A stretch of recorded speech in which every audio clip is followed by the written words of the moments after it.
Oke, selamat malam semua, teman-teman. Ya, boleh tolong tulis di chat deh, ini sudah pada dengar suara saya kan ya? Terus kemudian, teman-teman berasal dari mana nih?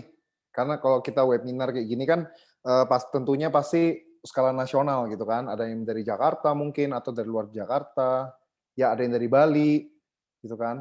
Nah, oke ada yang dari Bekasi, ada yang dari Bandung. Oke, thank you buat teman-teman semua udah hadir di, webinar malam ini.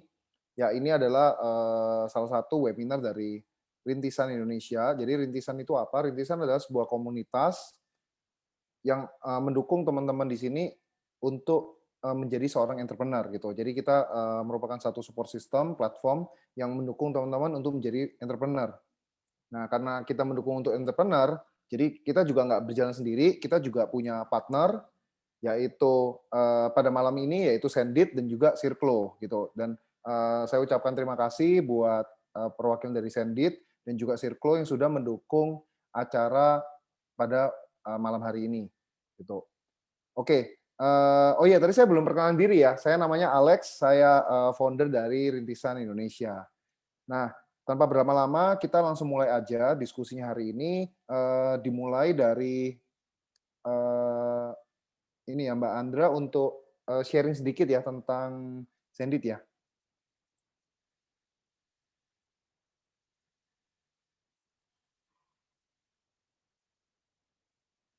Ke Tes. ini aja. Halo Tes, aku Ya, mau share screen oke. dulu ya. Sebenarnya mau lebih mau Yes. share khusus untuk di webinar ini kita ada promo spesial dari Sirku dan Zendesk. Share screen-nya belum Mbak, kayaknya? Ya, udah kelihatan ya sekarang ya? Ya, Nah, terima kasih banyak semuanya yang udah hadir di acara webinar ini. Nah, sebelum kita mulai, sebenarnya kita mau sharing sih, kita ada, semacam promo yang kita bikin khusus untuk webinar kali ini, yaitu adalah bundling antara Zirko dan Zenbit. Karena Zirko dan Zenbit ini kan kami bekerja sama, Zirko mungkin dari sisi pembikinan website untuk e-commerce dan juga Zenbit untuk bagian pembayarannya. Nah, promonya ini apa? Kita ada voucher promo bundling website dan free transaction dengan menggunakan Zenbit, dan harganya dari 275.000 untuk 575.000 saja. Dan cara klaimnya ada di sini, bisa ambil screenshot dari slide ini, sebagai bukti registrasi peserta kelas online Circlo Extended Webinar hari ini, dan nanti akan kirim bukti registrasi melalui email ke bd@circlo.com. Cantumkan subjek email, klaim promo Circlo Extended Webinar. Nah, nanti akan ditulis juga di chat ya, biar pada ingat nih gimana cara klaimnya, karena kalau misalnya di sini doang mungkin nggak akan pada ingat. So, yes, feel free to use the promo, and we're looking forward for you guys to enjoy the webinar. Thank you so much. Kalau ada pertanyaan bisa soal promo bisa langsung ditaruh aja di ini ya, di chat box. Itu aja sih dari kami. Thank you. oke, thank you Mbak Andra, buat introduction dan juga promonya ya. Nah, sekarang kita langsung masuk ke sesi webinarnya. Nah, di sini saya akan ditemenin sama 2 speaker kita, yaitu, Pak Polar Halim dan juga Ibu Christina Dea. Nah, mungkin, sudah hadir kan ya? Ya, Ya. halo. Oke, ya mungkin dari, Bu Christina dulu nih, perkenalkan kayak, Sirkulo itu apa sih gitu? Mungkin ada beberapa teman-teman di sini yang belum tahu gitu. Iya. Halo, selamat malam teman-teman semuanya. Thank you udah hadir di sini. Nama saya Dea dari tim Business Development Circle Store. Nah, Circle sendiri apa sih? Nah, kalau Circle sendiri itu punya beberapa lini bisnis memang gitu. Jadi ada e-commerce enabler dan juga ada yang software. Jadi kalau saya itu dari Circle Store, di mana kita membantu teman-teman dari entrepreneurs dan UMKM untuk enable online bisnisnya mereka gitu di berbagai channel. Mungkin perkenalannya segitu dulu ya, nanti kita lebih lanjut lagi setelah ini. Oke, ya untuk, dari Sendit Pak Polar udah hadir nggak ya? Ya, yap. Halo, Oke, halo. ya silakan Pak. Halo, Perkenalan diri halo dulu. teman-teman Ya. semua. Hmm. Thank you udah hadir ya untuk webinar hari ini. Perkenalkan, saya Polar, Product Manager dari Sendit. Sendit itu adalah payment gateway company. Jadi payment gateway maksudnya adalah kita membolehkan suatu bisnis yang secara online itu menerima payment secara online. Nah, payment secara online itu mencakup banyak ya, banyak tipe payment, mau dari virtual account, credit card, debit card, e-wallet, to name a few. Nah, di sini another highlight dari Sendit ini adalah kita actually juga partneran dengan Circlo. Jadi kalau teman-teman mau menggunakan Circlo, itu Sendit sudah langsung terhubung. Nah, saya juga keep it short dulu di sini. Ntar di di detail-detail selanjutnya baru dijabarkan ya.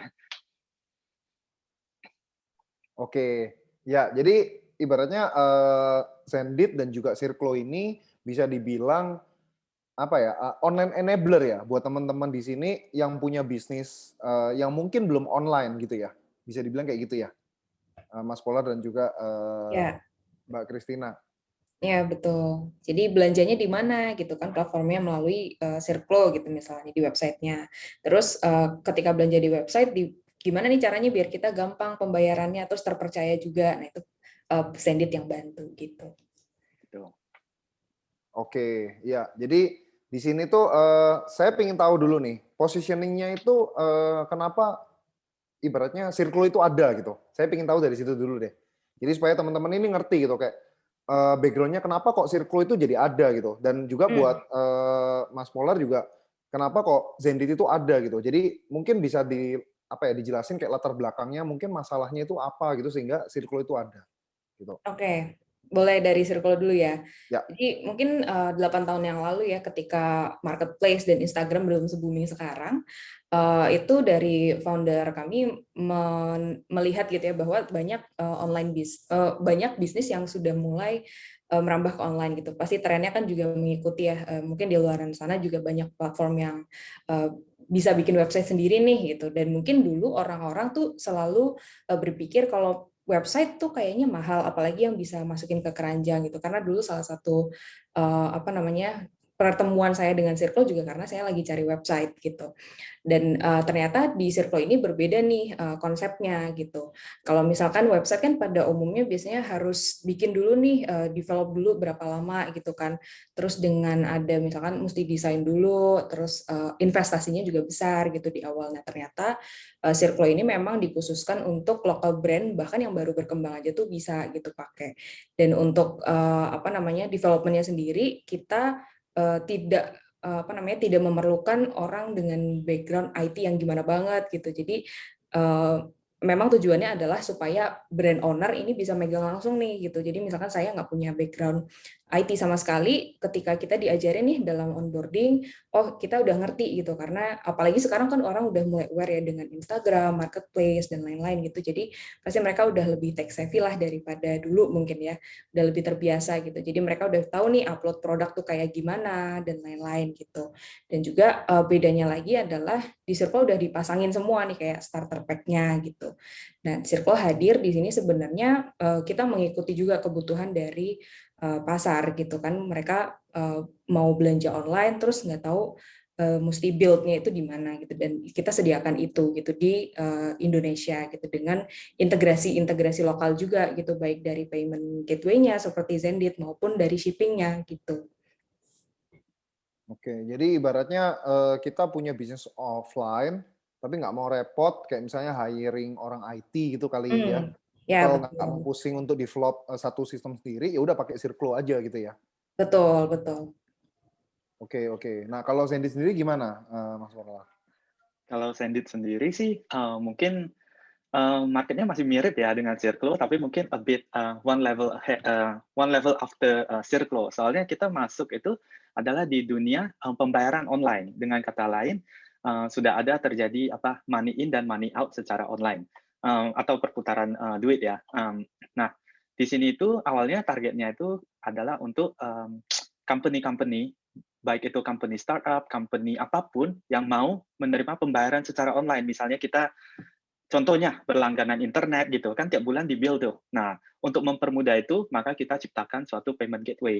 Jadi orang tidak perlu membawa cash untuk ketemu dengan orang yang nge-bill untuk melakukan pembayaran, kemudian harus di-reconcile untuk approve bahwasanya ini orang sudah bayar dan segala macam.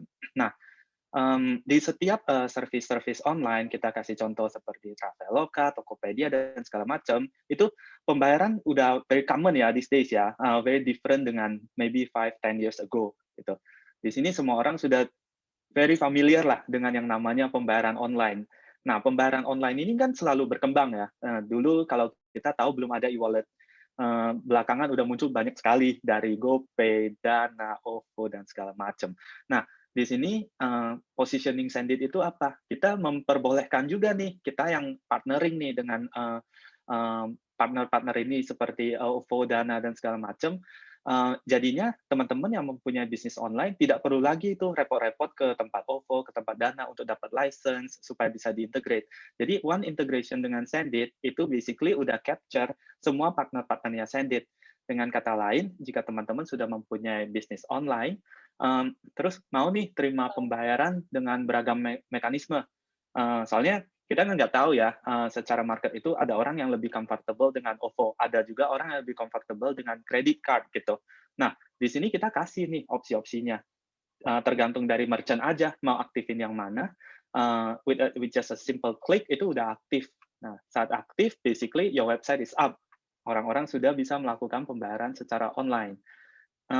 Di sini kita juga berusaha untuk capture ya. Kalau kita ngelihat trennya ini kan kita menuju ke digitalisasi, especially selama COVID ini kan ya. Itu seringkali, if you notice, beberapa bulan belakangan ini orang-orang sukanya apa? Open PO, bisnis kecil-kecilan di rumah, dan sebagainya. Nah, ini juga salah satu market yang kita mau tackle nih. Nah, kalau kondisi PO-PO itu kan yang kita paham, orang bakal sukanya pakai chat mechanism ya, whether itu WhatsApp, Telegram, dan segala macam.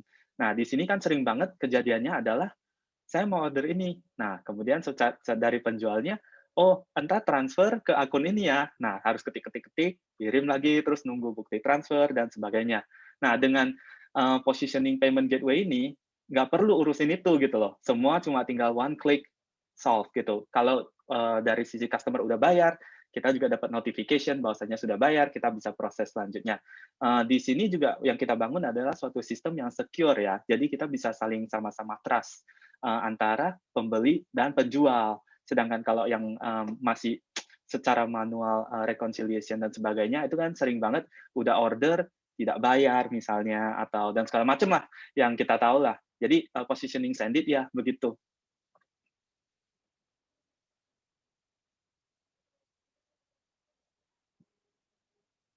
Ya, oke oke. Jadi ibaratnya teman-teman di sini udah clear ya. Jadi posisinya Circlo dan juga Sandy itu kayak gimana gitu. Nah, terus sekarang saya mau tanya satu hal yang general nih. Kira-kira nih, kenapa sih kok mungkin nggak tahu nih salah satu dulu, siapa yang mau jawab dulu. Jadi kan kita udah tahu kalau kita lihat data bahwa ini kita bicara data dulu ya, bahwa bisnis itu sudah mulai mengarah ke yang namanya online. Karena kita udah lihat ada beberapa e-commerce, saya nggak usah sebutin juga marketplace dan juga e-commerce itu pertumbuhannya itu luar biasa gitu kan, dari sisi usernya gitu kan. Sehingga kita sebagai pebisnis itu juga harus masuk dong ke ibaratnya ekosistem itu gitu, online itu.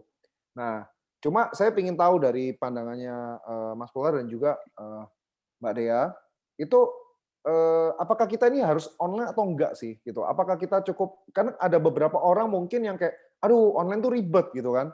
Saya harus kayak kos tambahan, mungkin internet dan lain-lain gitu kan, atau harus menggunakan satu tools atau software-software tertentu gitu. Jadi mungkin bisa ibaratnya dikasih pencerahan gitu teman-teman di sini. Oh ternyata dengan cara online ini ada efisiensi sesuatu dan lain-lain kayak gitu. Terserah mau dari Mas Polar dulu tuh. Mungkin aku jawab dulu ya. Ya, oke. Kalau dari sisi saya sebenarnya kan secara business person ya, kita ngomongnya kita semua mau jadi entrepreneur nih. Secara business person kan the goal adalah barang-barang kita laku gitu. Nah, salah satu mekanisme ini adalah exposure. Kalau secara tradisional market atau yang kita sebut offline, mungkin itu very limited ya. Karena misalnya lokasi kamu di Jakarta Barat gitu. Nah, toko kamu juga di Jakarta Barat, di sana kamu cuma offline nih. Terus orang yang found out your company by whatsoever reason, itu pingin nih purchase something. Nah, itu media komunikasinya jadi sangat susah. Sedangkan kalau misalnya kamu go online, itu tinggal a few clicks, and then you already did your checkout, and then you can just send your stuff gitu loh. Jadi from my point of view lebih ke arah awareness gitu loh. Dengan cara kamu pasang online, when you go online, itu dengan kata lain kamu capture market yang nggak limited to that specific scope of your area. Karena kalau dulu itu likewise ya, you know something yang good, itu word of mouth. Very very common practice lah. Itu salah satu metode untuk promotion. Nah, sekarang itu if you know something, what would you do? Kamu bakal WhatsApp, kamu bakal chat gitu teman-teman kamu. Nah, di sini kalau kamu punya exposure secara online, what you do is just copy and paste the link, and then you drop it, teman kamu udah langsung dapat nih, nggak perlu tanya-tanyaan. Ini yang bener nggak sih? Is this the one that you are talking about? And so on. Jadi dari sisi aku sih, saya ngelihatnya dari sisi exposure. Mbak Dea ada yang mau nambahin mungkin? Kalau saya sih simpelnya, misalnya kita lihat mall gitu ya, kan mereka juga bingung gitu, loh ini pembelinya pada kemana gitu, ya pasti mereka pindah ke online. Itu mall ya yang memang tokonya tuh sangat besar dan company-nya juga gede-gede gitu. Dan brand-brand di sana juga mereka melakukan adaptasi gitu. Kemarin, tahun kemarin mungkin ya mereka jadi agak panik nih mungkin beberapa brand gitu. Aduh kita harus bertahan nih di era pandemi ini, dan gimana caranya, yaitu ya pindah ke online gitu. Belum lagi brand-brand yang mungkin baru mulai, terus yang skalanya medium UMKM gitu-gitu ya. Jadi pasti melihat tren dari yang kita mungkin udah banyak ya beritanya di mana-mana, ya pasti kita juga harus beradaptasi gitu. Mungkin tahun lalu udah mulai beradaptasi, sekarang gimana caranya untuk survive gitu di tahun-tahun berikutnya gitu. Dan mungkin online tuh pasti akan terjadi gitu kan, karena the future is there gitu. Tapi mungkin yang dulu akan terjadi berapa tahun gitu, kayak 5 tahun atau 10 tahun baru mulai melonjak. Sekarang tuh lebih cepat gitu dengan adanya pandemi, yang harusnya terjadi dalam 5 tahun, dalam setahun aja tuh semuanya udah berubah gitu. Jadi itu sih yang sebenarnya kita juga pengen reach out teman-teman UMKM sebanyak-banyaknya, karena kita tahu di luar sana sebenarnya banyak yang lagi bingung juga gitu kan, mencari solusi gitu. Oke, ya itu menarik banget ya. Nah, cuma ada beberapa ini saya ibaratnya apa ya, kasih sebagai perwakilan teman-teman entrepreneur di sini lah. Ada beberapa yang bilang kayak misalnya, "Oh, kalau go online itu nanti keterbukaan data saya dong." Contoh seperti kayak misalnya, let's say, kita bisnisnya jualan baju deh gitu. Kompetitor saya bisa tahu dong, kayak misalnya saya jual baju, harga sekian gitu. Nah, kalau menurut pandangannya Mas Polo dan Mbak Dea gimana tuh, yang kayak gitu? Apakah, setimpal dengan apa yang kita dapatkan, ya kan, investment kita yang kita dapatkan dan juga, ada kemungkinan kayak data gitu-gitu, itu gimana kalau pandangannya? Mungkin Dari Mbak Dea dulu, ya, boleh? boleh. Ya, jadi kalau di Circle sendiri kita ada, sebelum subscribe gitu ya, ada some set of rules gitu atau privacy policy yang memang kita udah sampaikan dengan usernya gitu ya. Jadi kita juga udah make sure gitu poin-poin apa aja sih yang kita cover di situ sebagai assurance gitu, karena pasti kan kita nggak mungkin dong tiba-tiba tuh datanya kemana-mana kayak gitu kan, pasti kita sangat hati-hati gitu dengan menjaga privasi data tersebut gitu, baik di dalam internal gitu maupun of course eksternal gitu kan. Karena kita juga di Circle sendiri kita nggak hanya bekerja dengan UMKM, tapi dengan brand-brand principal brands gitu ya. Jadi kayak mungkin yang brand-brandnya ada di Indomaret lah intinya gitu.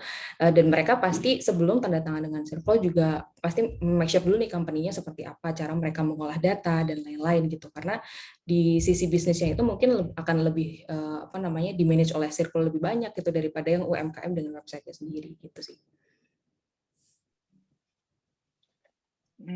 Kalau talking about data ya, the way I see sebenarnya ada dua sisi sih. Satu itu adalah data yang data yang tidak diekspos secara publik, seperti data transaksi customer A dengan customer B, itu kan sebenarnya data privacy ya.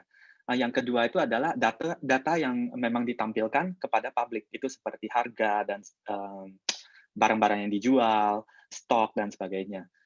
Menurut aku, kalau untuk data yang diekspos ke publik, sebenarnya ya itu menciptakan suatu landscape yang baru ya kepada perekonomian ini. Jadinya itu jadi memang lebih kompetitif dan segalanya. Tapi at the same time, it really depends back sih ke merchant-nya ya.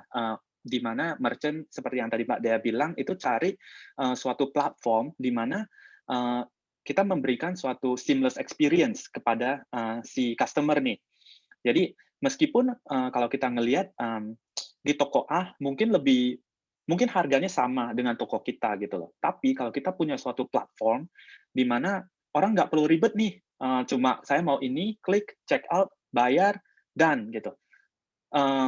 Pilih shipping of course ya, and then done gitu.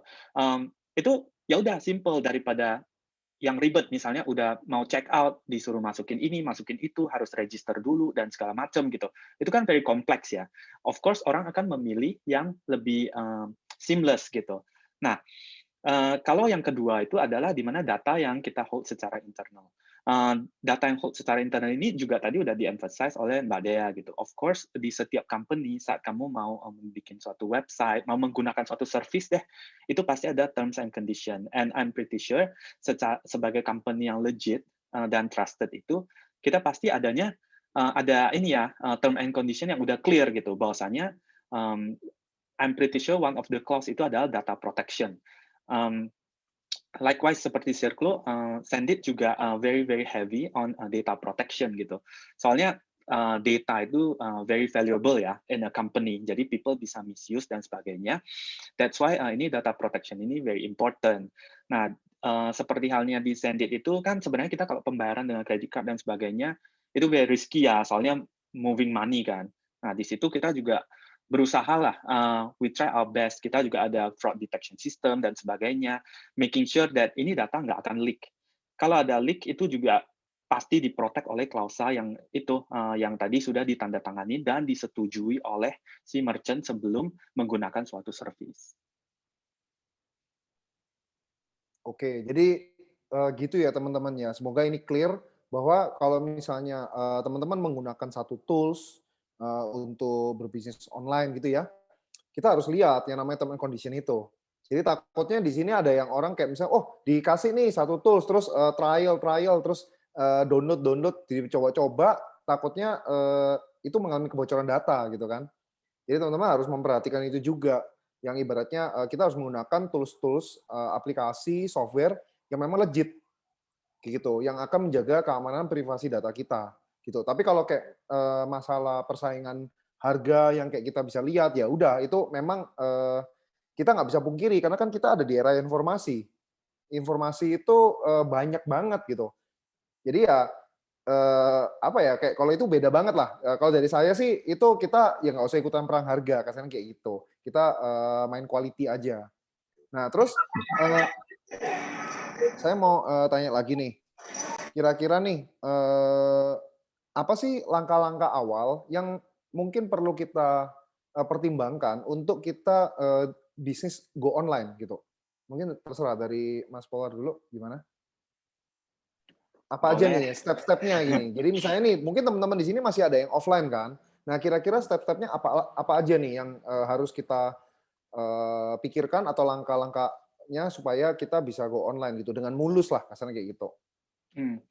Kalau Mungkin dari tipsnya. sisi saya, kan berarti kita mikirnya secara entrepreneur mind ya. Dari nol kita mau ada existence di online.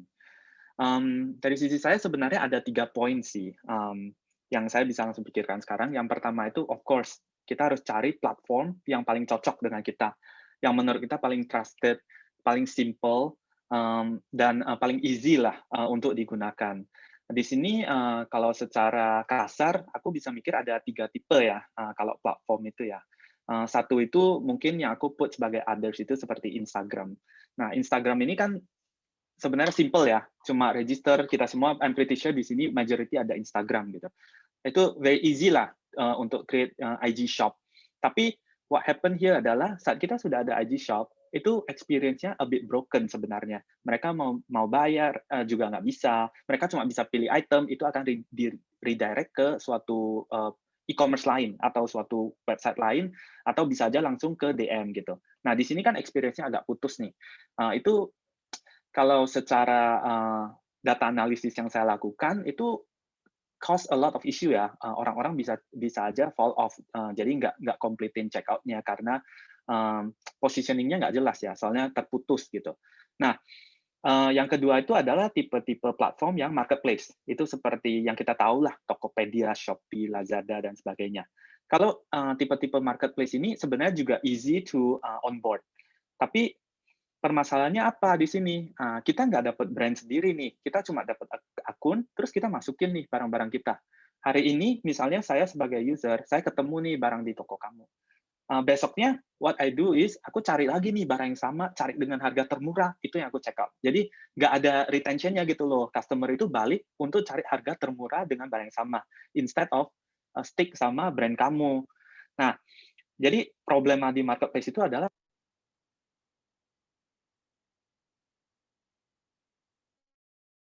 Nah, yang Tes, Mas Power kayaknya tadi hilang ya, sempat hilang suaranya ya. sorry, bisa dengar nggak? Bisa. Oke, tadi sempat Oke. putus tadi suaranya. Sorry. Ya, kalau tipe yang ketiga, itu dari sisi tes. Putus-putus ya, tes ya. Sorry. Ya, tipe yang ketiga adalah dedicated website nih. Nah, dedicated website maksudnya apa nih? Ini seperti Circlo ya. Itu yang simple nih. Bisa customize, udah ada template, simple to set up, dan segala macam. Di sini, I'm not gonna go into detail for Circlo. I'm pretty sure Mbak Dea ntar bisa go into detail about Circlo gitu. Itu adalah poin pertama, itu cari platform yang tepat. Yang kedua itu, of course, cari platform yang ada logistiknya gitu. Logistik itu artinya ya delivery service ya. Itu harus bisa mencakup yang yang kamu mau pakai. Misalnya kamu pinginnya regional nih barang-barang kamu, carilah platform yang ada regional partners. Atau mau sampai mau antar Indonesia, ya carilah platform yang ada. Kalau enggak, itu ntar jadi complicated ya. Misal kamu lokasinya again di Jakarta, tapi ada yang beli di Papua gitu. Kamu jadi kewalahan, harus bawa ke logistic service untuk compare harga lagi dan segala macam. Jadi di sini I think it's very important logistik ini di-consider juga sih. Karena secara full flow of customer untuk membeli barang kan, satu, dia masuk ke tempat kamu, berarti kamu udah catch the attention nih. Tapi kalau mau check out, nggak ada logistiknya, ya no point. Yang ketiga adalah, of course, payment. Nah, payment gateway. Di sini payment gateway, kenapa penting? Nah, ini adalah yang balik lagi yang tadi saya bilang tadi, itu ada security yang involved, especially we are talking about money ya. Jujur kalau dari dua sisi kan sebenarnya agak risky nih, kayak loh ntar aku bayar dia hilang atau gimana gitu ya, pokoknya kayak sama-sama takut bahwasanya pembeli dan penjual itu nggak responsible. Nah di sini kita harus consider ya payment gateway yang secure, yang bisa stand in between gitu loh, dan make sure ini paymentnya itu secure gitu. Di sini if I can give example again, ya Circlo itu salah satu payment gateway-nya adalah Zendit gitu loh. Nah, jadi orang yang check out dengan Circlo itu easier. Kenapa? Saat dia udah pilih barangnya, pilih logistik, mereka tinggal bayar, online bayar, dan ini duitnya akan langsung masuk ke merchant. Merchant responsible untuk melakukan pembayaran, mengirim barang-barang yang sudah dibeli gitu. Nah, kalau dari sisi aku sih 3 poin itu ya, Cat. Jadi satu platform, yang kedua itu logistik, yang ketiga itu payment gateway. Nah, 3 ini actually udah bikin suatu sistem yang kita sebut biasanya end-to-end experience-nya si customer. Mungkin Mbak Dea, if you wanna add anything. Ya, melanjutkan ya. Tadi kan udah bener tuh, step pertama adalah kenalin dulu platform apa yang mau dipakai gitu, karena fungsinya tuh beda-beda. Bener kalau untuk cari traffic dan lain-lain memang betul kita bisa ke marketplace dulu nih. Nah tapi untuk setelah mereka beli di kita, gimana cara kita mempertahankan si customer ini supaya besoknya beli di kita lagi gitu. Jadi nah itu masuk ke brand.com. Nah brand.com pun juga beberapa UMKM mungkin saya udah ada nih brand.com gitu ya, tapi ternyata hanya profile aja gitu. Of course, jadi tidak ada sesuatu yang bisa dilakukan sama customer di situ, hanya membaca aja gitu kan. Nah, once mereka bisa masuk ke brand.com yang contohnya Circlo gitu ya, ketika mereka masuk dan visit, itu mereka udah bisa contohnya subscribe newsletter gitu misalnya. Jadi mereka nggak harus beli sekarang gitu. Yang penting kita udah tahu dulu nih, oh ada orang yang masuk ke situ. Terus nanti dari newsletter itu kita lakukan promosi, contohnya gitu. Tapi kalau dari saya sih kalau masuk ke website itu ada 4 ya mungkin basicnya gitu. Yang pertama data-datanya kayak misalkan nih ukuran, terus stok, size dan lain-lain itu perlu dilengkapi. Nah orang biasanya bingung apa namanya kok masih banyak sih yang nanya atau balik lagi ke WhatsApp lagi gitu misalnya. Kadang informasi yang kita sampaikan itu juga belum detail gitu, termasuk fotonya misalkan dari depan doang, terus nanti nanya fotonya dari belakang gimana gitu, atau misalnya pakai manekin gitu, ternyata pas customer-nya datang mereka tanya kalau dipakai gimana ya sis gitu misalnya. Jadi informasi yang kita sampaikan itu juga harus jelas gitu semuanya di online gitu kan supaya mengurangi pertanyaan. Terus yang kedua itu konten, baik konten di media sosial maupun di website depannya, halaman depannya. Nah, orang tuh biasanya mikir kalau di Instagram harus gimana ya interaksinya. Nah, sebenarnya interaksi yang sekarang disukai sama audiens adalah yang relatable gitu. Jadi nggak perlu muluk-muluk sih sebenarnya gitu, kayak kita ngobrol aja biasa, dan bahkan dengan interaksi kayak review terus dipakai langsung ini bagus dan lain-lain, itu mereka merasa lebih connected dengan sellernya gitu, dan mereka kayak lebih convince gitu untuk langsung beli gitu kan, langsung swipe up atau apa gitu. Nah ketiga itu trafficnya juga kita maintain, artinya banyak banget ya untuk cara lah untuk bikin organik maupun yang berbayar gitu ya melalui ads atau juga kolaborasi. Nah, ini yang bisa kita manfaatkan banget dengan mungkin modal yang tidak terlalu banyak gitu kan, adalah dengan memanfaatkan networking sesama UMKM gitu. Karena kan sekarang lagi trennya kolaborasi ya, jadi mau kopi sama baju gitu misalnya, atau kopi sama yang wooden stuff gitu ya. Jadi banyak banget yang semakin dikombinasikan tuh semakin unik, dan jadi value-nya jadi naik gitu. Dan menurut saya ini salah satu kelebihan gitu ya, strength-nya dari kita yang punya komunitas di teman-teman UMKM gitu. Ya, jadi seperti itu teman-teman. Jadi kita step pertama kita harus cari tools-nya yang cocok buat kita. Terus nanti jangan lupa juga kolaborasi gitu kan. Itu menarik banget tuh dari Mas Dea. Mbak Dea gitu kan bilang kolaborasi gitu. Karena memang teman-teman di sini kan sudah ada grup tuh, ya kan? Kita udah buatin grup, dan memang kan kalau rintisan setiap kita event kita maunya tuh teman-teman bukan hanya kayak ya udah datang ke event terus belajar gitu. Tapi maunya kita berkomunitas di situ, jadi saling sharing. Jadi dan kalau saya lihat juga banyak sekali produk-produk yang memang memberikan added value dengan cara berkolaborasi dengan produk lain. Dan itu nggak hanya dilakukan sama UMKM, itu beberapa brand besar juga melakukan itu gitu kan. Ya. Ibaratnya beli ini gratisnya ini gitu kan. Kayak gitu. Betul. Even kayak yang nggak usah sebut lah mereknya. Ada yang kayak gratisnya susu gitu kan. Nah, susunya dari brand mana gitu. Gitu kan. Nah, itu menarik sekali gitu kolaborasi itu. Nah, terus kira-kira nih, tadi kan saya juga sempat sebutkan bahwa kalau namanya online ini ada satu risiko di mana ya persaingannya itu jadi lebih luas dan juga lebih terbuka gitu kan. Kita lebih open gitu. Kalau zaman dulu mungkin kita bisa main-main harga ya. Kita kayak misalnya bisa apa ya, kayak oh kalau kamu beli banyak di aku gini gini gini, bisa permainan harga lah kalau offline itu. Tapi kalau online gini kita semua terbuka gitu kan. Nah, kira-kira nih kalau dari Mas Polar atau Mbak Dea, itu faktor-faktor apa aja sih kira-kira yang membuat customer itu akan memilih, oh ya aku beli aja di ini di produk ini gitu, atau di toko ini gitu, toko online ini gitu. Kenapa nggak di toko yang lain gitu? Kira-kira apa nih tipsnya? Gitu. Oke, very interesting question ya. Tapi that's the truth ya. Kayak zaman sekarang itu kan online, jadinya barang yang sama bisa dijual banyak orang gitu di banyak tempat gitu. Kalau dari sisi aku sih sebenarnya saya ngelihatnya tadi Mbak Dea ada touch a bit of the point sih. Seberapa detail sih kamu tulis barang-barang kamu gitu loh. Seberapa connect ya sama kamu gitu loh. I see images itu sebagai suatu mekanisme yang bisa build the trust dengan customer. Jadi kalau kamu taruh images yang proper, yang beneran clear, itu kan actually orang jadi lebih confident nih kalau beli. Jadi dia tahu tuh itu adalah barang yang sebenarnya saya beli. Sama halnya dengan deskripsi item ya. Saya ngelihat banyak sekali di platform-platform orang-orang kan malas ya cuma copy paste gitu. Tapi in reality copy paste ini kan tidak selalu sama dengan yang sebenarnya kamu mau jual atau yang mau kamu promosikan.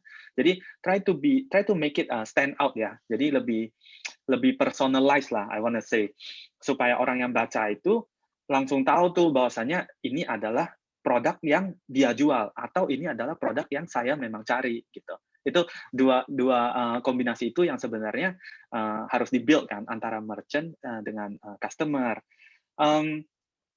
Jadi ya itu uncertainty itu yang kayak barang-barang yang nggak jelas, warna nggak jelas, size nggak jelas, itu harus di-avoid sih. Yang kedua itu for sure adalah ini ya, experience lagi ya. Saya akan balik lagi ke experience.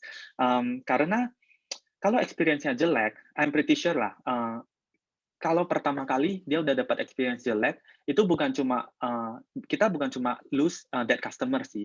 Dia pasti akan bilang ke teman-temannya, pakai ini aja, yang ini aku coba check out susah banget gitu. Nah itu actually kan word of mouth very fast. Jadi kita harus make sure nih kita provide suatu experience yang beneran seamless.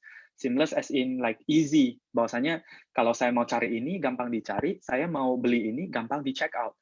Jangan tambah-tambahin lagi layer-layer yang bikin makin kompleks gitu. Kalau dari sisi product development, biasa kita bilangnya sih try to make as less click as possible gitu. Jadi kalau bisa cuma satu klik gitu. Tapi kalau memang mewajibkan harus 2-3 klik, ya itu.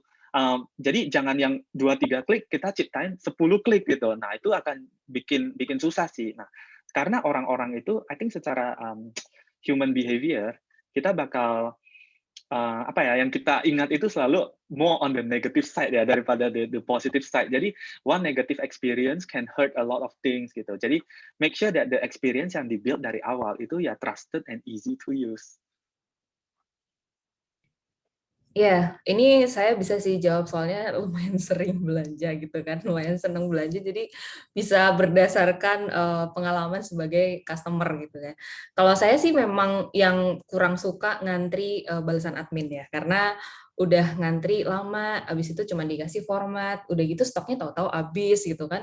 Dan itu menurut saya salah satu experience yang sangat tidak menyenangkan gitu. Jadi kalau misalkan belanja di tempat yang kayak gitu, saya pasti milih yang langsung aja deh yang mau beli gitu, karena saya pasti udah tahu gitu kan dari barangnya, produknya, harganya dan lain-lain, ya maunya langsung beli aja gitu kalau informasinya udah clear gitu. Jadi memang dan ada ininya kan, ada waiting time-nya kan sebenarnya. Kalau kita nunggu adminnya chat ratusan, mungkin kelihatannya laris gitu, tapi kita nggak tahu seberapa banyak yang sebenarnya sales-nya itu loss gitu, karena mereka udah terlanjur beli tempat lain dan lain-lain gitu. Jadi kalau hit and run sebenarnya ya mungkin itu karena experience mereka nggak smooth gitu kan. Jadi hit and run kadang-kadang marah nih sama customer-nya, tapi kan kita juga punya banyak pilihan kan.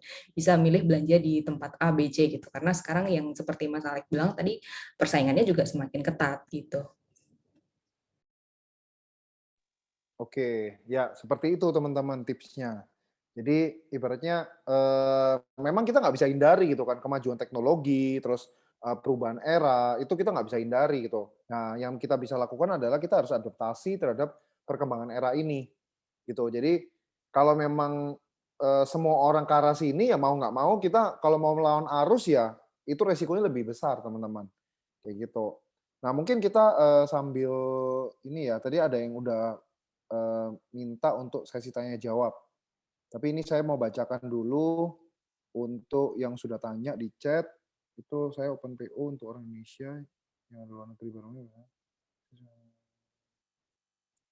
Oke, jadi yang Julia ini dia tanya, dia itu intinya sih dia banyak jual produknya itu ke luar negeri gitu. Yang konsumsi juga kebetulan orang Indonesia yang ada di luar negeri gitu kan. Jadi ini keren banget ya Julia ini ya. Jadi UMKM-nya itu bisa dibilang go internasional. Nah, tapi kendalanya adalah kesulitan mencari platform yang sesuai dengan usaha ini. Selama ini saya hanya pakai Facebook dan juga Instagram. Jadi pakai sosial media lah. Nah, kira-kira ada nggak sih tipsnya gitu kan kalau buat yang kayak gini kan go internasional gitu. Dan kemarin kan juga wacananya memang kenapa kok produk luar yang masuk ke Indonesia aja gitu kan. Kenapa kita UMKM nggak bisa go internasional gitu. Mungkin ini dari sisi apa ya kayak tools yang bisa dipakai atau mungkin kalau dari Sendit juga menariknya apakah Sendit ini bisa dalam dolar gitu kan pembayarannya. Nah, ini mungkin bisa dijawab. Ya, boleh dari Circle dulu ya secara tools keseluruhan gitu ya. Jadi pertama yang perlu diperhatikan adalah apa yang dilihat customer dari luarnya itu kan. Mereka bisa nggak nih pakai bahasanya yang bahasa Inggris gitu misalnya, yang universal. Nah, terus currency-nya gitu, untuk harganya bisa nggak dia dirubah jadi dolar juga gitu. Dan yang berikutnya ya tentu pembayaran gitu, karena biasanya problemnya ada di situ kan. Mereka bingung gitu. Mungkin kalau misalkan kayak orang di luar biasa pakai kartu kredit, tapi di sini, aduh bayarnya gimana ya gitu kan. Biasanya kalau kita nggak punya platform pasti nggak ada tuh pembayaran yang seperti itu gitu. Jadi paling pilihannya PayPal gitu. Tapi nggak semua orang juga sekarang pakai PayPal gitu kan. Ya jadi website itu dengan integrasi dengan Zendesk tentunya itu salah satu yang nge-solve pain points tadi sih gitu. Mungkin dari Polar ada yang mau ditambahin? Kalau dari saya sih, mungkin saya akan mengarah ke bagian payment ya. Kan di sini request-nya itu currency-nya mau dolar nih. Apakah suatu payment dalam bentuk dolar itu bisa di-accept atau enggak? Sebenarnya bisa ya. Kalau di Sendit itu kita menerima 3 tipe pembayaran atau 3 mata uang. Yang pertama itu rupiah, yang kedua itu peso Filipin, yang ketiga adalah US dollar. Nah, sekarang itu kompleksitinya di mana? Kompleksitinya itu adalah di bagian forex ya. Soalnya jika Mbak Julia di sini adanya entity Indonesia, dengan kata lain kalau menerima pembayaran dengan dolar itu berarti harus melalui forex dan mengkonversikan mata uang tersebut menjadi IDR supaya bisa masuk ke sistem bank pilihan Mbak Julia gitu. Nah, itu kalau itu kan pembicaranya udah lebih detail gitu. Soalnya kita juga nggak tahu kan ini apakah terimanya dolar dan segala macam. Tapi in short sebenarnya possible sekali ya untuk Zendesk menerima pembayaran dalam dolar. Ya, mungkin mau nambahin sedikit, ternyata di bawahnya ada satu bubble lagi ya. Tambahan biasanya langsung diarahkan ke WhatsApp gitu.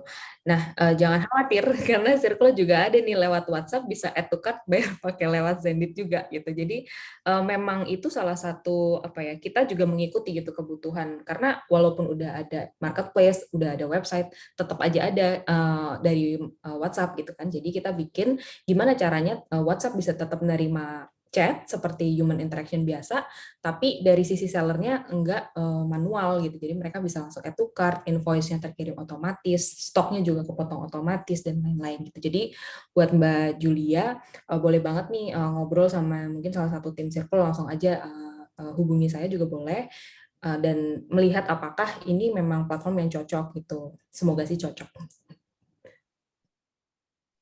Oke, jadi udah dapat jawabannya ya. Kebetulan dua narasumber ini udah ibaratnya kayak Mbak Julia pakai dua-duanya ini udah solve the problem gitu kan.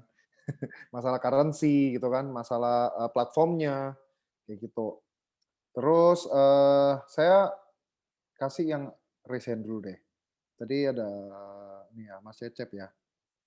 Boleh saya unmute, silahkan. Mau tanya apa? Dari Mas Cecep dulu kali ya. Ya, selamat malam. Ya, malam. Ya, jadi gini, nama saya Rizal. Problemnya mau tanya seperti ini. Kan saya jualan tuh melalui Facebook Ads ya. Nah,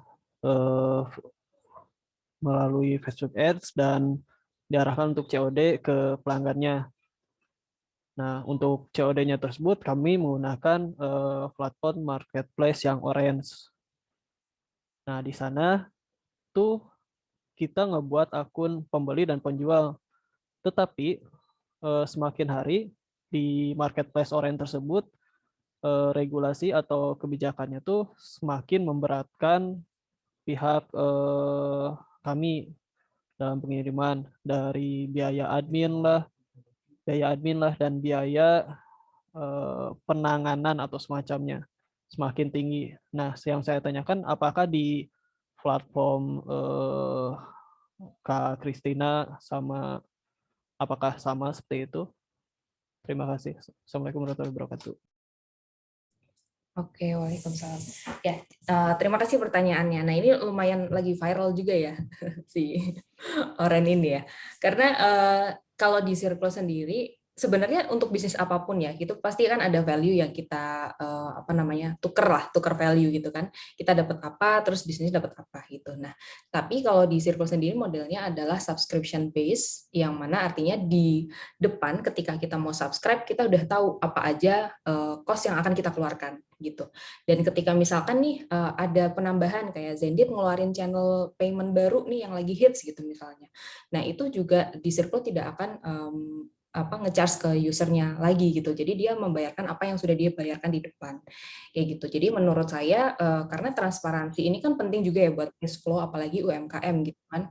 Jadi setiap bulannya mesti tahu nih berapa yang harus kita keluarkan, terus cost-cost lainnya tuh ada nggak hidden cost-nya gitu. Nah, kita selalu jabarkan itu di awal gitu sebelum mereka subscribe. Paling itu sih ya. Saya mau menambahkan sih, kalau dari Circle kan sebenarnya udah tadi udah dijelaskan Mbak Dea tuh bakal dikasih transparan dan sebagainya. Nah, kalau dari sisi payment, itu kan setiap partner payment itu mereka mengambil sekian persen. Nah, sekian persen dari pembayaran, tergantung dari sistem pembayaran yang dipakai. Nah, yang interesting ini tadi Mas Rizal kan ada bilang nih admin fee-nya makin banyak dan segala macam, secara UMKM kan itu keberatan ya. Nah, di sini kita waktu kolaborasi dengan Circle, itu ada satu feature yang menurut aku bakal nge-solve nih. Kita juga kasih feature di mana admin fee ini kita bisa kasih kepada customer. Jadi customer yang melakukan pembayaran terhadap admin fee ini. Nah, ini configuration-nya ini sebenarnya tergantung dari merchant, atau dengan kata lain tergantung dari Mas Rizal.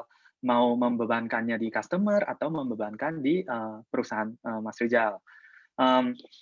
Dan admin fee ini juga very very customable. Dengan kata lain, kalau mau split setengah-setengah bisa nggak? Bisa.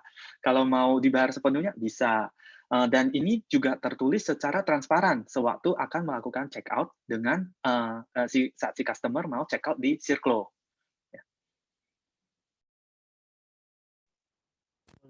Tambahan.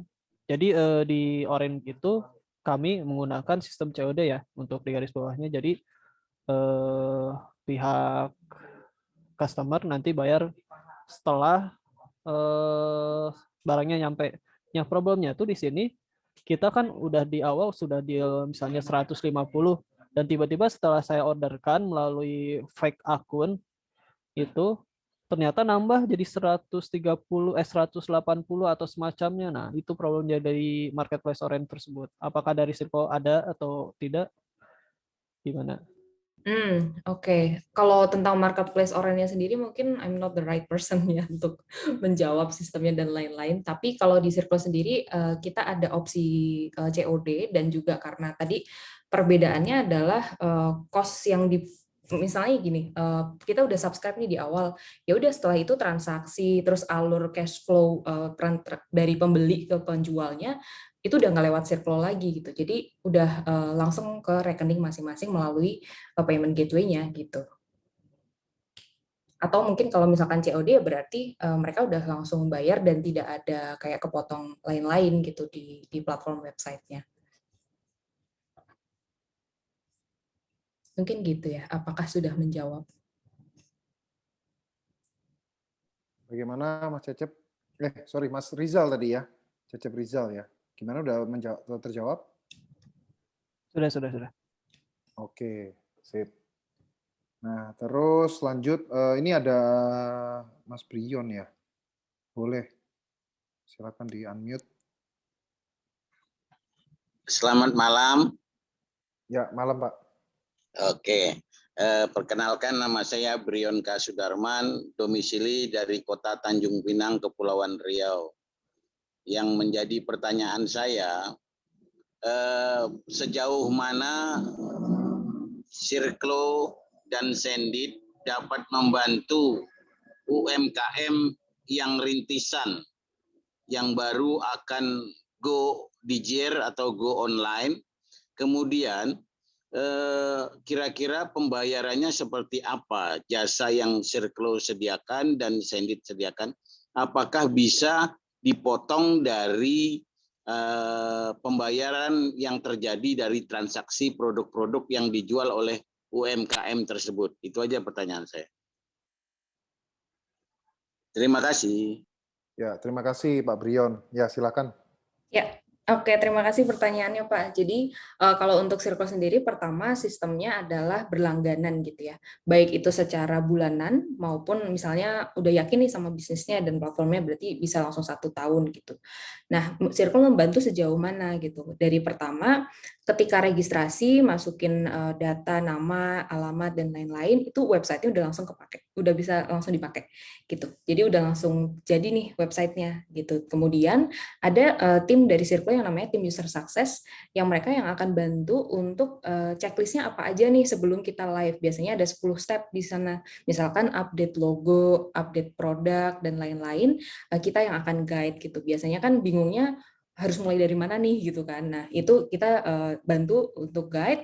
Kemudian ada grup WhatsApp-nya juga gitu di masa onboarding tersebut gitu.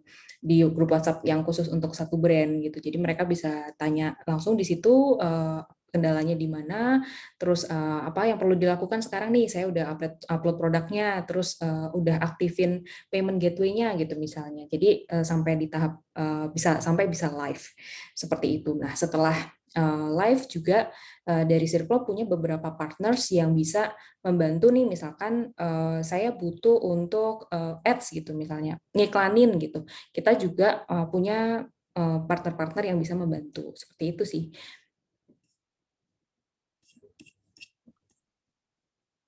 Ya, gimana Mas Paul mau tambahin? Oke. Ya, sebenarnya majorly udah dijawab sama Mbak Dea ya. Berhubung kan going online itu kan pertama itu harus ada website-nya dulu, baru bisa set up pembayaran. Kalau dari sisi Sendit sebenarnya the way I see it, yang kita bisa bantu adalah kita bisa membuka banyak sekali payment option kepada customer kalian gitu. Jadi misalnya saat ini kan pakai transferan nih. Nah, moving forward udah mulai bisa pembayaran dengan e-wallet, udah bisa pembayaran di Alfamart, Indomaret, bisa juga kartu kredit dan sebagainya. Jadi pembayarannya tidak terikat cuma hanya satu metode. Nah, soalnya dengan kata lain, kalau kita membuka sebegitu banyak tipe pembayaran, berarti market kita semakin luas ya. Soalnya tiap-tiap orang mempunyai preferensi yang berbeda-beda untuk pembayaran. Maksud saya begini, produk yang dihasilkan oleh Circlo itu, website itu dalam bentuk web app atau mob app, jadi mobile application atau web application. Sedangkan yang maksudnya pembayaran itu adalah jasa yang disendit harapkan dari situ yang saya tanyakan, apakah bisa dipotong dari pembayaran dari setiap transaksi produk yang terjadi atau bagaimana gitu. Bukan paymentnya, tapi untuk Sendit sendiri kira-kira poinnya, cost-nya berapa gitu aja. Makasih. Oh, oke. Kalau dari Sendit sendiri, itu sebenarnya cost-nya udah standar ya. Seperti e-wallet itu akan dipotong 0,7%. Itu adalah angka yang sudah ditetapkan dari government. Jadi kita juga tidak bisa menaikkan sesuka-sukanya gitu. Nah, dari sisi Sendit sih kita ikutin regulation dari government. Untuk detail-detail pembayarannya sebenarnya bisa langsung ke websitenya Sendit sih. Kita ada di sendit.co/pricing. Itu juga sudah dituliskan secara transparan untuk angka-angka atau harga-harga untuk menggunakan jasa Sendit. Kalau sistem Sendit itu lebih ke arah kalau ada transaksi, maka itu dipotong. Kalau tidak ada transaksi, ya tidak dikenakan biaya. Begitu Pak Brion. Ya, itu tadi Mbak Dea ya? Itu dalam bentuk apa? Web app atau mob app? Jadi ada dua aplikasi kan, secara website dan mobile aplikasi gitu. Bagaimana? Ya, jadi untuk base-nya itu adalah web app. Jadi kita bisa dibuka dari browser di berbagai device gitu. Jadi mau di website, di desktop, sorry, atau di mobile itu juga bisa, tapi melalui browser gitu. Oke, terima kasih Ya, Mbak Tia sama-sama. dan Mas Polar. Sama-sama. Oke, kita lanjut. Ada beberapa lagi tadi pertanyaan dari Mbak Ajeng ya. Saya mau tanya, saat ini saya baru pandangan akan pasar. Apakah kalau belum ada branding, baiknya mengikuti harga organik atau dikasih murah dulu? Oh, oke. Ini mengenai strategi ya, strategi jualan ya. Jadi dia ini punya satu barang yang bisa dibilang ibaratnya lain dari yang lain nih, sudah ada added value-nya ya. Jadi jahe organik dan di pasar di market tuh belum ada gitu. Nah, kira-kira dia harus bagaimana untuk strategi pricing-nya? Terus kalau online bagaimana supaya efektif? Karena sekarang banyak startup yang jual sayur buah juga. Ya, Oke. silakan. Yap, mungkin bantu jawab juga ya, karena lumayan relatable karena dari keluarga saya juga ada nih bisnis, tapi bukan jahe sih, tapi kemiri gitu. Tapi emang fokusnya dari dulu satu doang, kemiri gitu. Tapi nah kalau dari sisi mereka adalah berperan sebagai distributornya gitu. Jadi mereka memang tidak berjualan secara retail. Nah mungkin nanti balik lagi ya ke Mbak Ajeng ya berarti namanya. Mbak Ajeng nanti mau pilih yang mana atau mungkin dua-duanya gitu. Tapi pasti kan strateginya juga akan berbeda gitu. Ketika kita memilih untuk berjualan secara harga murah, jumlahnya juga harus banyak gitu kan. Tapi nanti kalau misalkan mau jual di online juga bisa juga nih supaya kita punya dua kaki lah ibaratnya gitu ya. Tapi kalau misalkan di online dan tadi mungkin udah sadar ya bahwa jarang nih ada yang jahe organik secara online dijualnya. Itu brandingnya yang diperhatikan. Jadi mungkin ada dua nih. Mungkin yang untuk cash flow kita jualan banyak dan murah. Terus untuk yang online presence-nya kalau pengen juga kita jual gimana caranya biar jahe ini unik gitu. Entah kemasannya atau dengan semangat kolaborasi tadi kan juga menarik gitu. Misalkan kolaborasi sama UMKM yang jualan teh gitu. Terus combine jadi teh jahe gitu contohnya. Jadi emang kalau di online tuh yang menarik perhatian lebih apa ya? Lebih mudah diserap juga gitu sama pasar gitu kan. Tapi kalau menurut saya sih memang kalau dari secara kuantitas banyak kita juga harus menangin dua-duanya sih menurut saya gitu karena peluangnya juga sama-sama bagus gitu.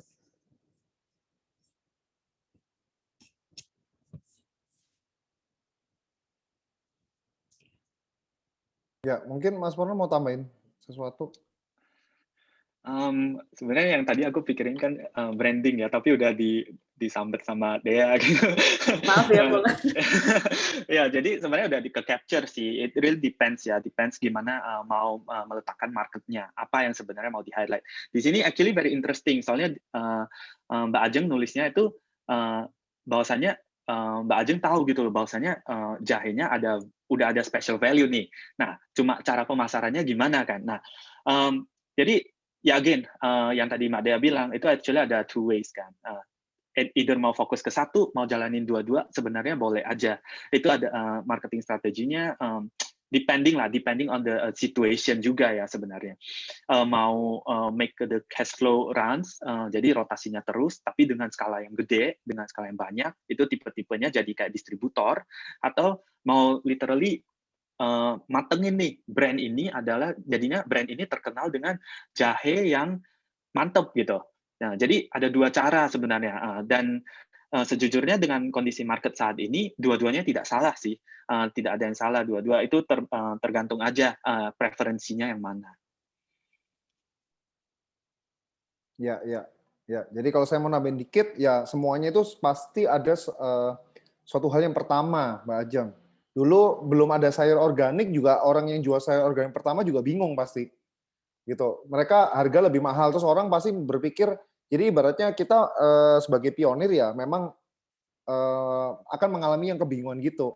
Tapi begitu kita sukses, nah kita sebagai pionir ya yang akan bisa dibilang yang pertama dan kita akan diingat gitu kan. Dulu yang pisang juga mana ada tuh yang merek saya sebutin lah sunflight itu kan dulu orang merasa kayak aneh, apaan nih pisang kayak gini gitu kan.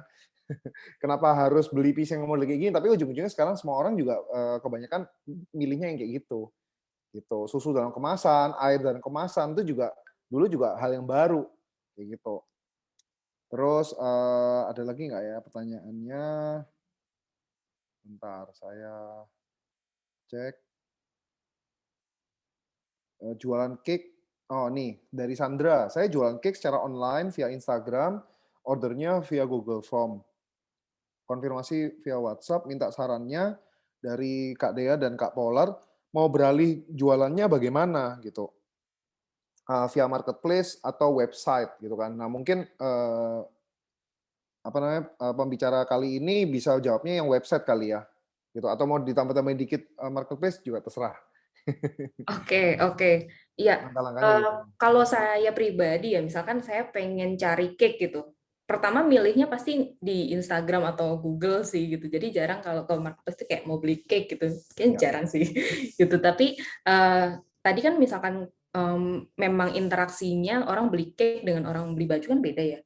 Tapi dua-duanya bisa di-cater dengan misalkan proses invoicing yang otomatis tadi, yang sebelumnya juga udah saya sampaikan ya, lewat WhatsApp pun bisa add to cart, terus pembayarannya juga nggak manual dan lain sebagainya gitu. Tapi untuk strategi sendiri, memang konfirmasi pesanan, kemudian via Google Form dan lain-lain, cukup merepotkan ketika kita juga adminnya, kita juga yang bikin kuenya, kita yang ngirim juga gitu kan, biasanya kan gitu, itu akan sangat repot gitu. Jadi sebenarnya kita mending kalau yang bisa diotomatisasi dengan teknologi dan juga mungkin membuat proses untuk pemesanannya sendiri lebih simplify gitu. Misalkan ada beberapa tipe cake dan lain-lain, dan biasanya kan orang kalau beli cake nanya-nanya, terus ada aja customnya gitu, mau dikasih ucapan apa gitu. Paling yang perlu salah satu aset ya kalau jualan cake itu menurut saya portofolio sih, cake foto-fotonya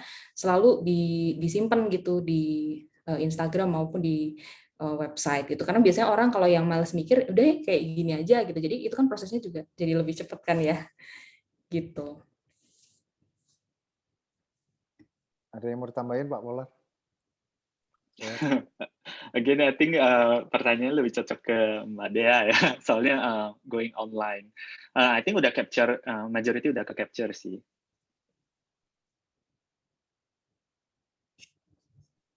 Oke, kayak gitu ya teman-teman ya.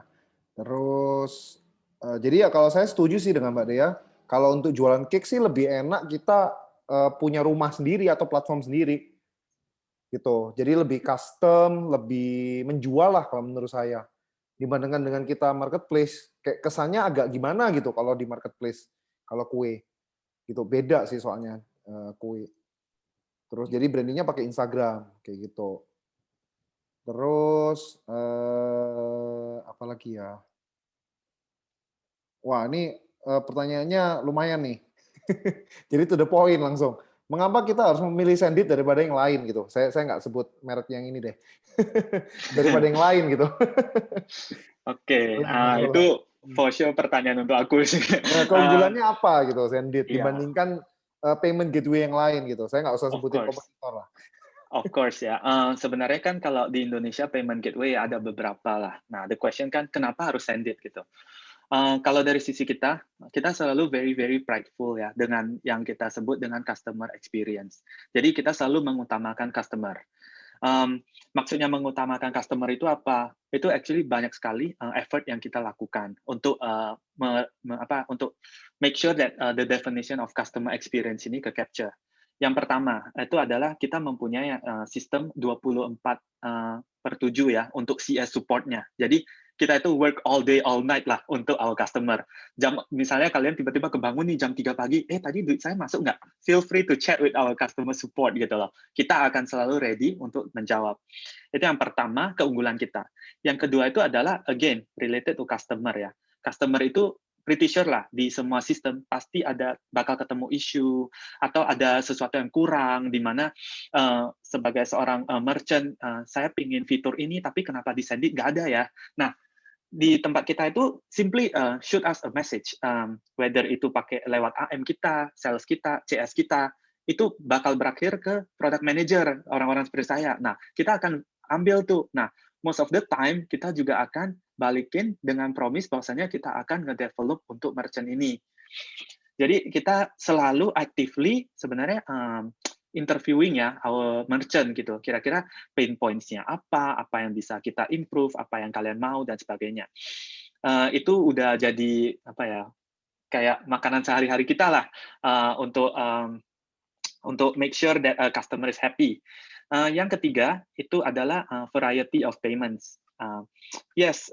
Di kompetitor adalah payment yang sama dengan kita, tapi yang kita bisa champion di sini, for sure, kita itu ada bedanya. Kita ada OVO, Dana, dan Link aja, yang tidak bisa ditemuin di kompetitor itu. Jadi, di sana mereka mungkin bakal promosin, kita bisa loh terima QRIS, kita juga bisa send it. Nah, keunggulannya kita juga bisa OVO, Dana, Link aja gitu. Jadi, ya itu secara cepat ya, saya udah jawab 3 keunggulan gitu. Tapi I'm pretty sure aku bisa jelasin sejam lagi itu keunggulan Sendit apa gitu. Nah, untuk teman-teman yang masih curious nih, sebenarnya kenapa ya Sendit, kenapa Sendit? Feel free to chat us gitu. Bisa aja langsung direct message ke support kita, bisa ketemu di website kita sih untuk linknya dan segala macam, kita akan reply. I guarantee you.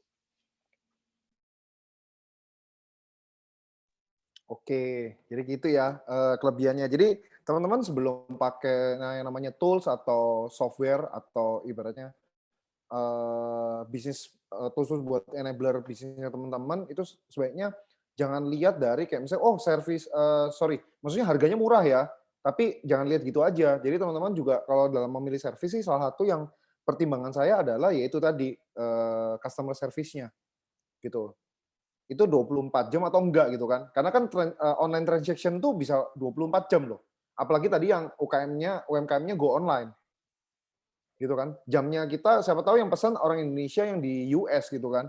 Kita lagi tidur. Jadi udah beda gitu. Terus ternyata transaksinya gagal tuh gimana, terus kita lagi diminta bantuan sama customer kita jadi sulit gitu.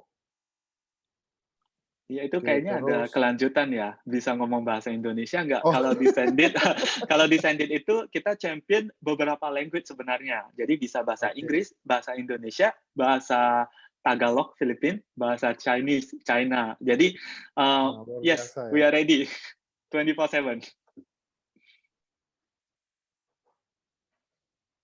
Ya, luar biasa banget nih. Jadi udah oke nih. Terus apa lagi ya? Ada lagi nggak ya yang tanya? Oke, nggak ada yang tanya lagi nih. Oke. Ya, jadi karena udah nggak ada yang tanya, saya mau tanya lagi nih. Mungkin ini pertanyaan pamungkas kali ya. Jadi tips-tips buat teman-teman di sini.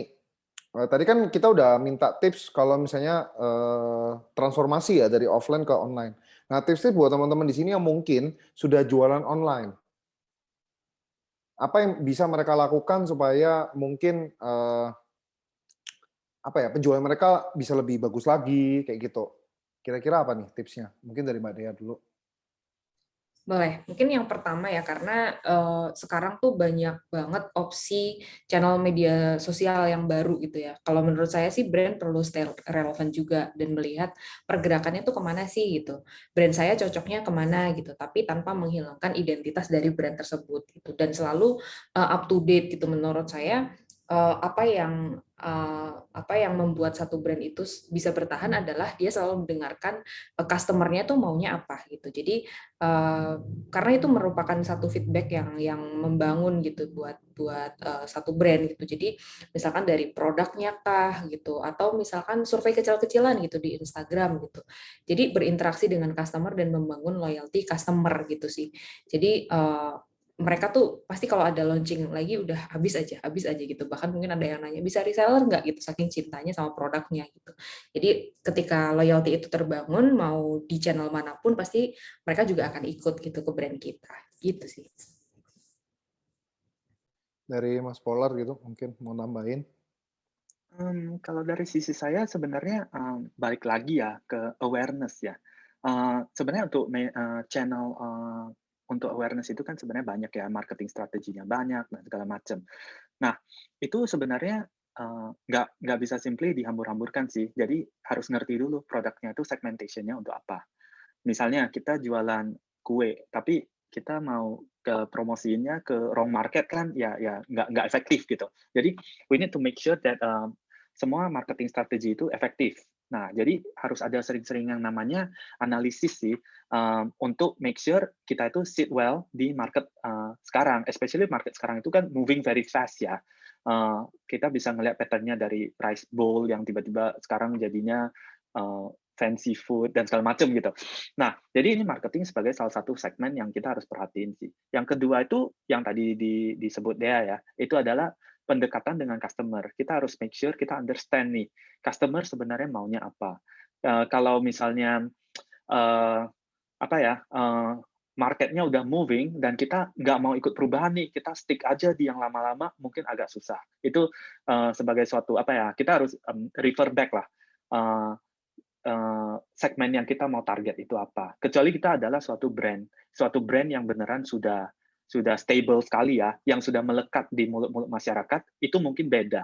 Karena orang-orang bakal ingat itu terus gitu. Tapi kalau kita selaku UMKM, itu kan kita harus ngikutin lah.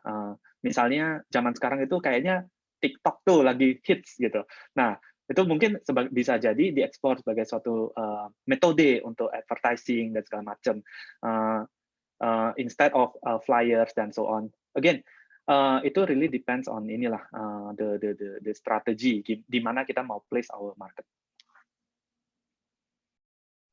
Oke, ya kalau tambahan dari saya satu aja, tipsnya adalah kalau kita mau bersaing online, tuh teman-teman harus pakai satu platform yang memang atau kalau teman-teman mau build sendiri, itu harus benar-benar seamless, teman-teman. Seamless itu artinya kayak ya gampang banget gitu. Contoh kayak sederhana tadi kan, kayak misalnya, oh ternyata pembelinya dari luar negeri, terus mau currency US dollar itu ada kayak gitu-gitu. Jadi karena dulu saya pernah kayak dulu kan banyak tuh yang tiket online, pesawat online banyak kan. Tapi saya sangat setia sama satu gitu, yang nggak usah sebutin lah, yang mana gitu kan startupnya. Itu kenapa? Karena seamless sekali gitu aplikasinya, sangat cepat gitu, check out juga cepat dan langsung tiket langsung issued dan lain-lain. Gitu. Jadi itu salah satu yang teman-teman harus perhatikan gitu. Pilihlah platform yang mendukung bisnis online teman-teman yang sangat seamless gitu.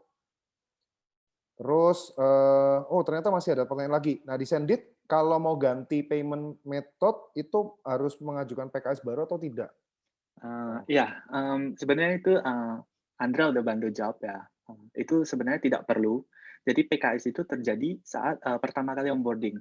Selanjutnya itu sebagai seorang merchant, mereka sudah dapat akses yang namanya dashboard. Di dashboard ini kira-kira adalah rekapan in and out money dan segala macam. Di sini juga tempat di mana mereka setting suatu payment itu mau diaktifin atau enggak. Jadi sebenarnya sudah bisa dilakukan langsung di dashboard Sendit. Oke. Terus, wah ini ternyata masih ada yang tanya. Saya pikir udah ada lagi. Kalau untuk ekspedisi bagaimana? Bagaimana kalau customer sering keberatan mengenai ongkir karena kebanyakan ekspedisi hitungnya per kilo, tapi kira-kira ada nggak solusinya? Ini mungkin buat Mbak Dea ya, solusi untuk ongkir ini. Oke, ya, jadi ada beberapa cara sih ya. Kalau misalkan ternyata harga barang itu kita mau markup nih biar kalau ada subsidi-subsidi ongkir kayak udah masuk gitu marginnya. Nah, itu di website juga bisa dilakukan gitu dengan free shipping dan settingnya tuh juga misalkan kita free shipping mau JNE yang yang reguler aja gitu biar nggak yang yes itu bisa dipilih juga gitu. Kita mau subsidinya 5.000, 10.000 atau mau 10% atau 100% bahkan kalau kita mau bikin free shipping itu possible dilakukan juga gitu. Terus untuk yang kedua mereka milih pengiriman melalui Gojek atau Grab. Nah itu di Circle juga sudah terintegrasi dengan GoSend ya sekarang GoSend dan Grabnya lagi OTW nih. Tapi itu juga possible dilakukan ketika mereka belanja melalui website gitu. Oke, ya semoga menjawab ya. Ada lagi nggak ya? Udah nggak ada nih. Nggak ada lagi ya. Oke, nah saya tanya lagi deh, satu lagi gitu kan. Karena kita masih ada waktu gitu kan teman-teman. Nah jadi siapa tahu nih tadi tiba-tiba ada yang mau tanya lagi gitu. Nah, kira-kira tadi kan kita udah tips untuk transformasi, terus tips juga buat apa namanya activation online. Nah, terus kira-kira bedanya apa sih antara kita bisnis offline dan juga bisnis online gitu? Maksudnya dalam artian gini, kayak yang kita lakukan apakah harus sama, yang kita pikirin harus sama, atau ada suatu hal yang berbeda gitu. Dalam artian mungkin kayak misalnya, oh kalau tadi kan sempat dibilang ya, kalau misalnya online itu foto produknya juga harus bagus gitu. Jangan yang gelap-gelap, nanti kelihatan fake produk lah kasarnya kayak gitu. Ada nggak lagi yang lain gitu, yang harus dipikirkan gitu kan, selain tools gitu kira-kira. Iya, mungkin interaksinya sih ya. Karena kalau misalkan offline kan kita ya customer-nya ya sekitar area itu gitu. Kita biasanya tahu nih behavior-nya gimana, terus preferences mereka tuh gimana. Bahkan mungkin kayak misalkan nih di daerah yang logatnya kental gitu, kita jadi komunikasinya lebih enak gitu kan, bisa pakai bahasa daerah dan lain-lain gitu. Tapi kalau misalkan online kan marketnya sangat luas gitu kan. Ya. Jadi kenapa kita nggak bisa bilang bahwa online tuh di sini aja, di channel ini aja, ABC aja gitu misalkan. Itu nggak bisa gitu, karena memang Indonesia tuh luas banget dan karakteristik customer-nya pun beda-beda banget gitu. Jadi kalau kita mau menjangkau sebanyak-banyaknya juga kita coba pakai sebanyak-banyaknya juga opsi yang tersedia sih kalau menurut Ya. saya. Gitu. Dari Mas Polar ada mungkin? Kalau dari sisi saya itu again ya, mau sama mau beda, I think tergantung goals-nya. Tapi one thing for sure, kalau kita moving to online, itu berarti kita akan kehilangan yang namanya direct human interaction. Especially kalau orang-orang Indonesia, itu kan suka sekali ya, kayak langsung komunikasi gitu. Karena itu kayaknya udah embedded di kita gitu, dari lahir gitu. Sukanya direct communication. Nah, kalau moving online, of course, itu adalah suatu experience yang akan hilang. Tapi caranya gimana gitu supaya tetap bisa connect ya dengan pembeli, yaitu seperti yang tadi Mbak Dea bilang, kita harus gercep gitu untuk jawab pertanyaan-pertanyaan. Make sure kita itu ready saat mereka bertanya. Jangan mereka udah tanya 4 jam kemudian kita baru balas gitu. Itu kayak sorry, putus.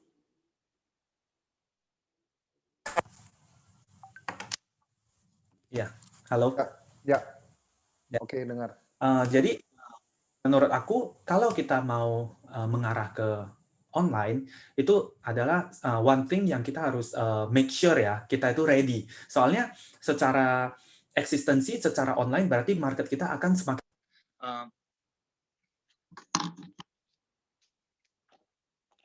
Halo, putus Mas Polar ya.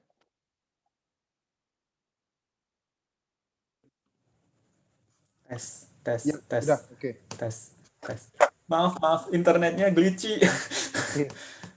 Ya, jadi yang tadi saya bilang kalau kita secara ini ready untuk go online ya, itu berarti market kita semakin luas. Jadi kita harus ready juga nih untuk nge-serve. Jangan gara-gara kita maunya awareness, ternyata yang beli makin banyak, secara internalnya itu kita belum ready. Malah warehouse-nya nyangkut, stoknya unmanageable, dan segala macam gitu. Nah, itu salah satu kendala ya yang menurut aku bisa dihadapin oleh UMKM yang belum ready untuk massive market. Tapi of course, makanya I think Circlo gitu comes into the play ya untuk membantu. Jadi stoknya bisa terkontrol, barang-barangnya bisa sesuai lah. Jadi ekspektasi masyarakat ini atau pembeli tetap terjaga. Selain itu ya itu yang tadi saya bilang, make sure selalu ini ready lah untuk si pembeli. Make sure interaction-nya itu selalu ada. Oke, jadi kayak gitu teman-teman. Terus kalau untuk ini buat encourage teman-teman juga ya menggunakan platform online, bahwa kalau dengan online itu kita bisa lebih, karena saya tertarik dengan tadi Mbak Dea ya. Kalau offline kan kita bisa kayak interaksi langsung kayak misalnya daerah ini dan lain-lain gitu ya. Kalau online tuh kita menariknya adalah kita punya datanya gitu. Dan kita bisa Betul. targeted.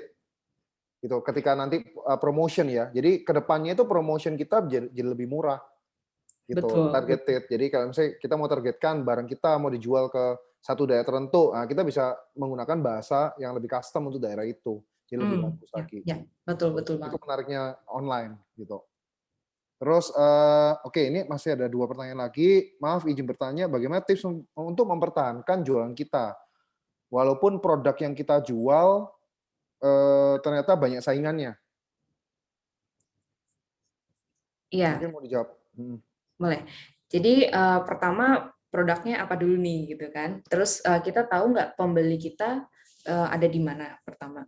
Terus yang kedua bedanya produk kita sama produk yang lain tuh apa gitu. Itu yang harus ditemuin dulu kan. Karena kalau yang jual aja nggak tahu, pasti yang belinya juga kayaknya melihatnya sama aja nih gitu.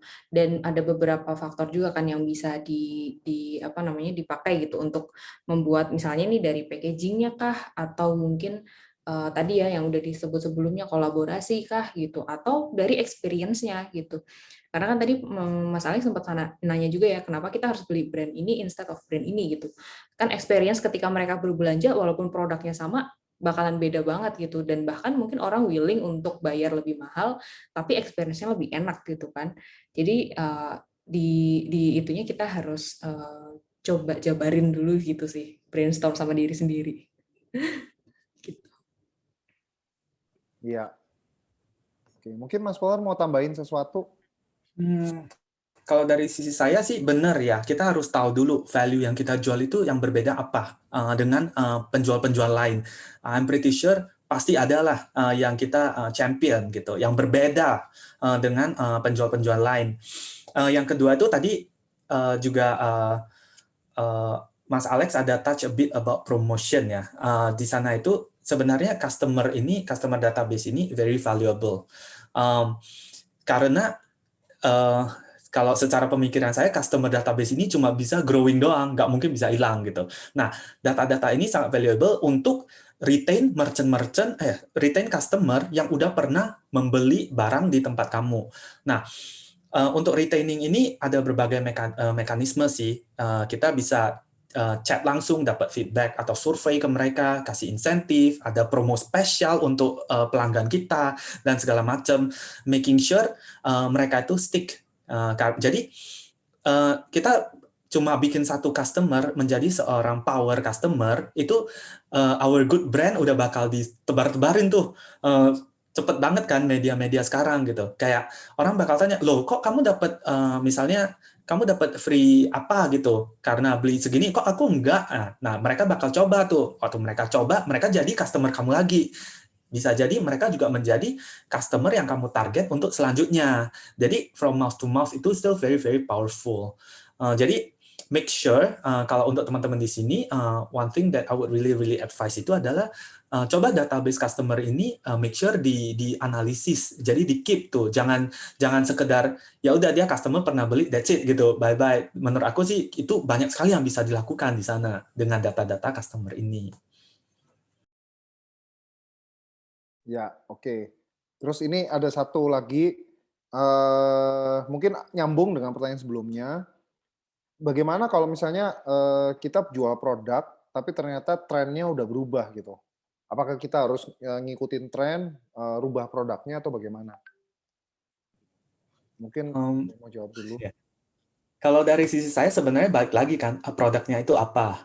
Kalau produknya itu adalah sesuatu yang unik dan sudah melekat di masyarakat sebagai sesuatu yang unik, menurut aku produk itu harus dipertahankan sih. Nah, tapi maksud pertahankan di sini apa? Bukan berarti kita mati-matian nggak mau ikutin perubahan ya.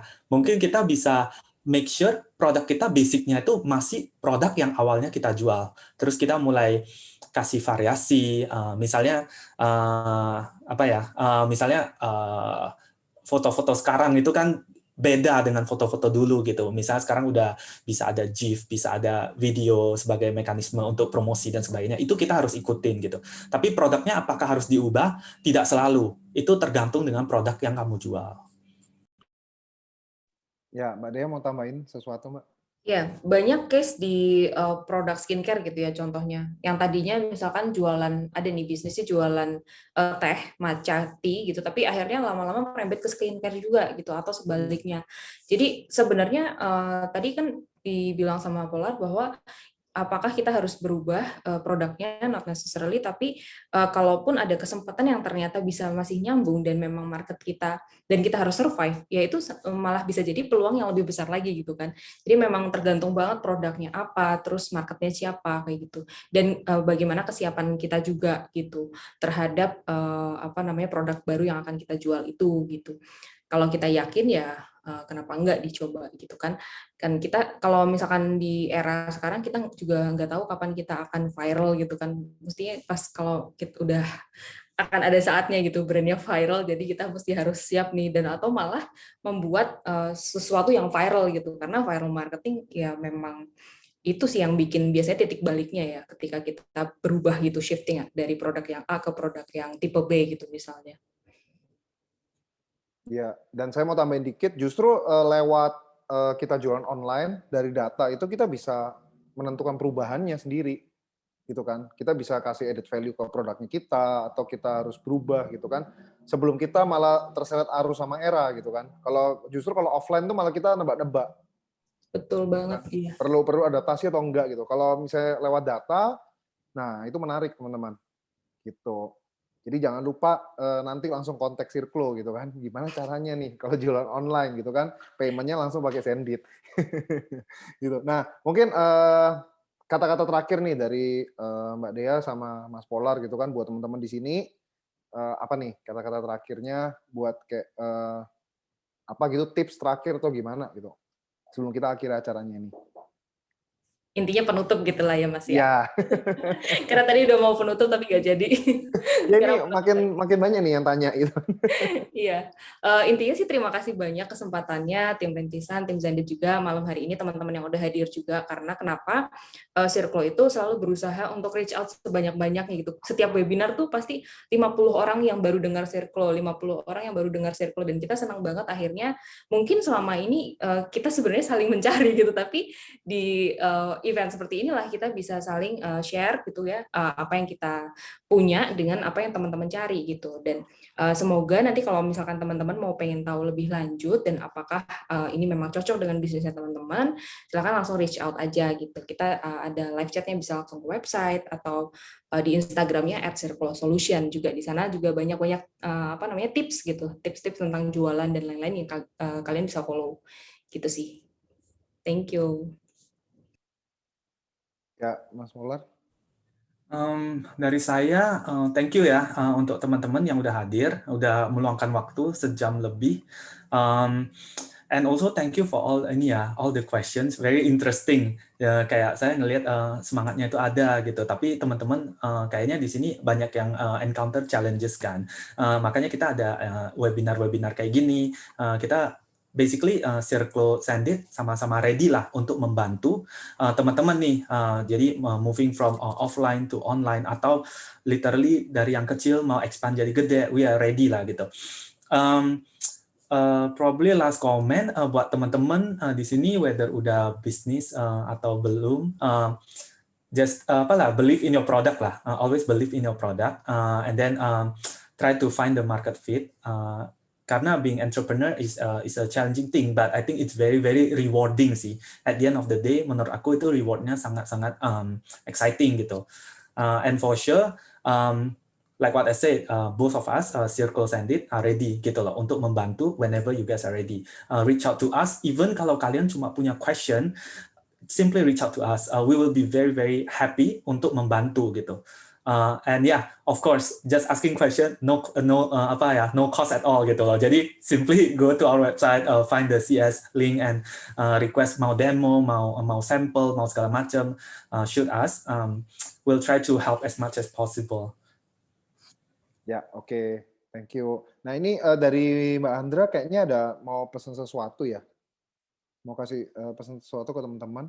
Yes, Ya, tadi kan pas di awal mungkin nggak semuanya ada, ya, dan aku mau share lagi nih si promo Circle dan Zendit untuk webinar ini. ya. Jadi kalian yang hadir di webinar ini bisa dapat voucher promo bundling website dari Circle, including domain dan free transaction for 1 month dari Zendit. Nah, cara klaimnya ada di sini. Ambil screenshot dari slide ini dan kirim bukti registrasi melalui email ke bd@circle.com dan cantumkan subjek email klaim promo Circle X Zendit webinar. Nah, dari situ nanti kalian akan kontak dengan tim Circle dan nantinya tim Circle akan share ke Zendit siapa aja yang menggunakan klaim voucher ini dan nanti kita akan share 1 month free gitu sih. So yes, thank you so much Ya. udah hadir. Nah ini jangan lupa teman-teman di screen cap ya. Jadi kalau mau cobain tuh ada kesempatan nih khususnya buat peserta webinar ini aja. Gitu. Terus buat teman-teman di sini yang tertarik untuk ikutan webinar-webinar kita selanjutnya. Jadi kalau dari rintisan kita juga sangat banyak webinar buat teman-teman karena kita sangat support buat teman-teman di sini yang ingin berbisnis, ingin menjadi entrepreneur. Jadi kita sangat banyak. Nanti kita juga dengan Zendit juga ada lagi di tanggal 25. Ini sebentar ya, saya share. Nah, kita juga ada lagi tanggal 25. Ini teman-teman juga bisa ikutan dan jangan khawatir, ini rintisan yang traktir lah kalau misalnya acara-acara kayak gini jadi free buat teman-teman. Jadi teman-teman ini adalah kesempatan buat teman-teman untuk belajar. Gitu. Terus kalau misalnya minat untuk join di grup komunitasnya rintisan, silakan teman-teman klik link yang saya share ini atau nanti saya share juga di grup. Gitu. Jangan live grup dulu gitu kan karena di grup itu nanti kita juga banyak ngobrol-ngobrol tentang bisnis online atau teman-teman mau tanya itu silahkan di sana. Gitu. Oke, ya mungkin untuk webinar kali ini thank you juga buat Mas Polar dan juga Mbak Dea dan Zendit dan juga Circlo udah support untuk acara webinar pada malam hari ini. Ya semoga kedepannya kita bisa bikin lagi. Oke, thank you gitu aja. See you di webinar berikutnya. Thank you teman-teman.